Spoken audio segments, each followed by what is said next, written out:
La Sotelma Malitel vous donne l'heure. Il est 13h. Radio Clédy, le journal avec Sotelma Malitel.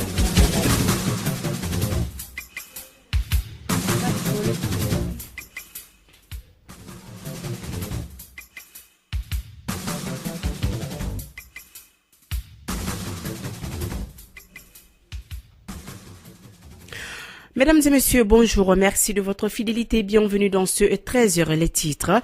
Les cartes d'identité et visas biométriques seront lancés bientôt au Mali. Une annonce faite par le ministre de la Sécurité et de la Protection civile. Cette nouvelle mesure mettra fin aux spéculations sur les cartes d'identité détenues par les non-maliens.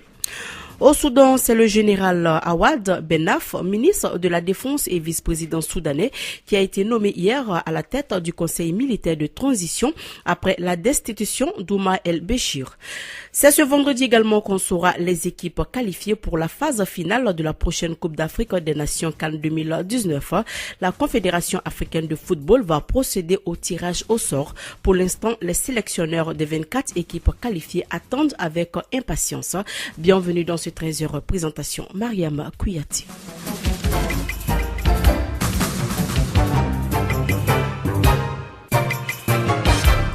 Tout d'abord, les enseignants maliens continuent d'exiger l'amélioration de leurs conditions de travail et de vie. Hier, ils ont marché presque dans toutes les grandes villes du Mali, notamment à Bamako, Kaï, Kita, Ségou, Sankoulikoro et Sikasso. Je le disais dans les titres, les cartes d'identité et visas biométriques seront lancés bientôt au Mali. Cette annonce est du ministre de la Sécurité et de la Protection civile dont le département en charge de confectionner ces pièces.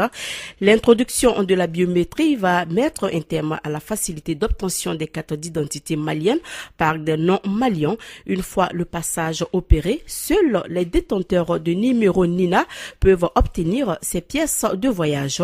Il est hors des questions pour les non-maliens de les obtenir, a affirmé Salif Traoré, dont le département est en charge de confectionner ces pièces de voyage. L'introduction de la biométrie dans les documents de voyage va rehausser l'image du Mali à l'extérieur.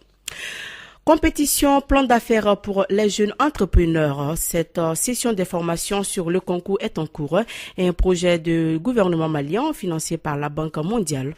Drissa Balo, il est le coordinateur du PROCET. Il nous donne plus de précisions au micro de Mariam Kamara. Nous sommes sur un programme de promotion de l'entrepreneuriat jeune et le principal outil que nous utilisons pour ce programme, c'est une compétition de plan d'affaires. Une compétition pour que tout le monde parte dans les mêmes conditions. Nous avons déjà fait 2 éditions, c'est la 3e édition. Pour la 3e édition, et comme les autres éditions, nous avons lancé une campagne de sensibilisation et d'information, pas seulement à Bamako. Nous avons des équipes qui ont sillonné toutes les régions.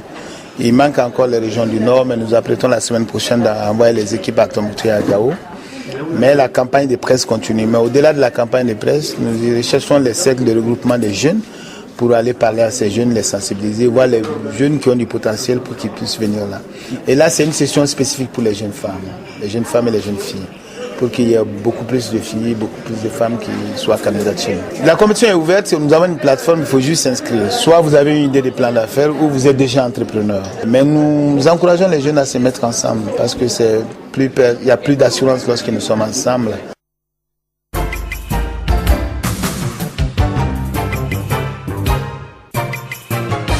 Voilà, l'actualité, c'est aussi à l'étranger. Le général Awad Benaf, ministre de la Défense et vice-président soudanais, a été nommé hier soir à la tête du Conseil militaire de transition, a annoncé la télévision d'État.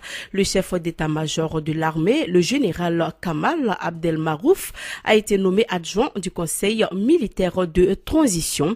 Le général Awad Benaf, 62 ans, a annoncé hier à la télévision la chute du régime et le placement en détention dans un lieu sûr de son chef, Oumar el-Béchir, et l'instauration d'un conseil militaire de transition pour 2 ans.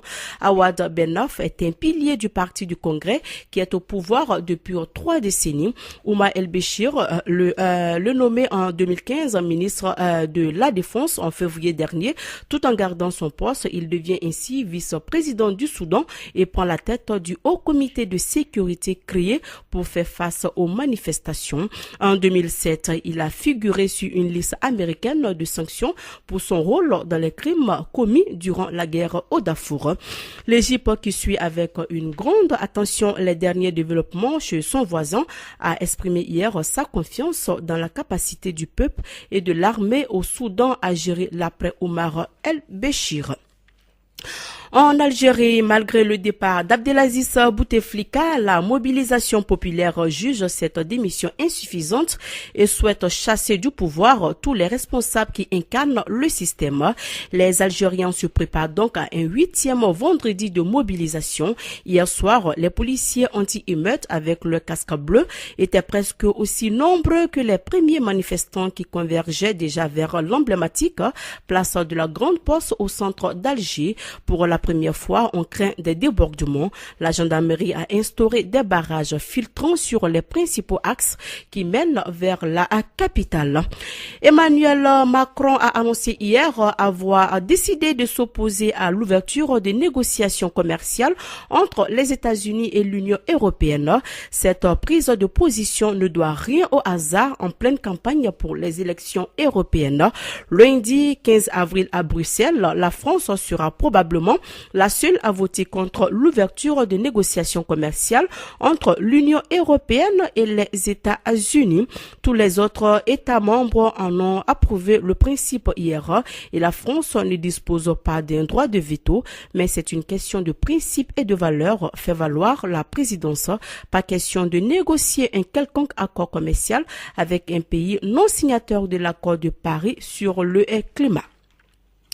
Je le disais également dans les titres, l'actualité c'est aussi sport. La Confédération africaine de football va procéder au tirage au sort pour la phase finale de la prochaine Coupe d'Afrique des Nations CAN 2019. Les sélectionneurs des 24 équipes qualifiées attendent avec impatience ce moment durant lequel ils vont savoir où, quand et contre quel pays ils vont disputer la CAN 2019. Le petit monde de football africain a donc l'esprit tout de même un peu accaparé. Voilà, dans un instant, retour à l'actualité nationale.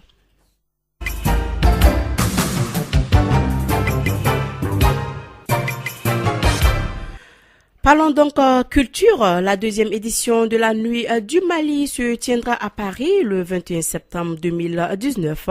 La Nuit du Mali vise à faire la promotion des artistes maliens à travers le monde. Cette deuxième édition est organisée par Canal+ Mali et la maison de production Watibé. La rencontre va permettre aussi de montrer une autre image du Mali à l'extérieur.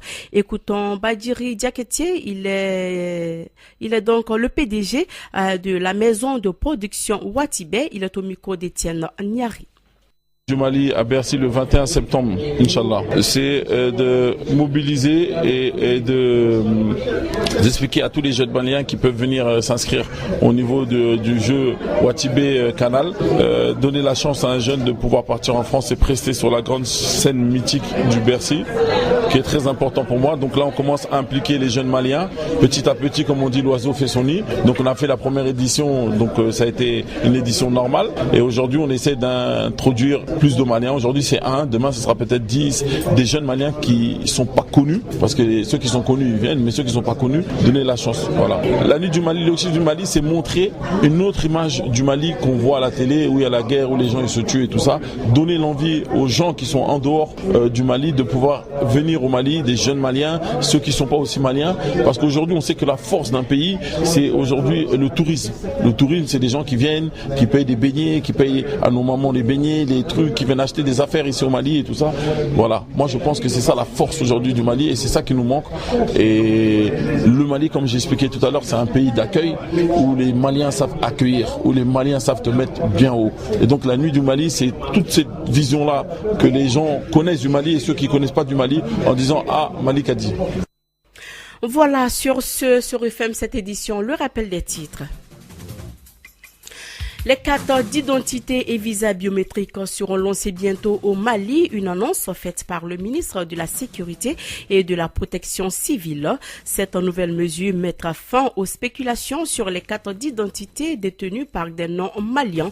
Au Soudan, c'est le général Awad Bennaf, ministre de la Défense et vice-président soudanais, qui a été nommé hier à la tête du Conseil militaire de transition après la destitution d'Oumar el-Béchir. C'est également ce vendredi qu'on saura les équipes qualifiées pour la phase finale de la prochaine Coupe d'Afrique des Nations CAN 2019. La Confédération africaine de football va procéder au tirage au sort. Pour l'instant, les sélectionneurs des 24 équipes qualifiées attendent avec impatience. Il est 13h12 dans le studio Djelibaba Sissoko. C'est la fin de cette édition. Merci à vous de l'avoir suivi. Présentation Mariam Kouyaté et je reste toujours avec vous pour votre chronique électe. Radio Kédou, le journal avec Sotelma Malitel.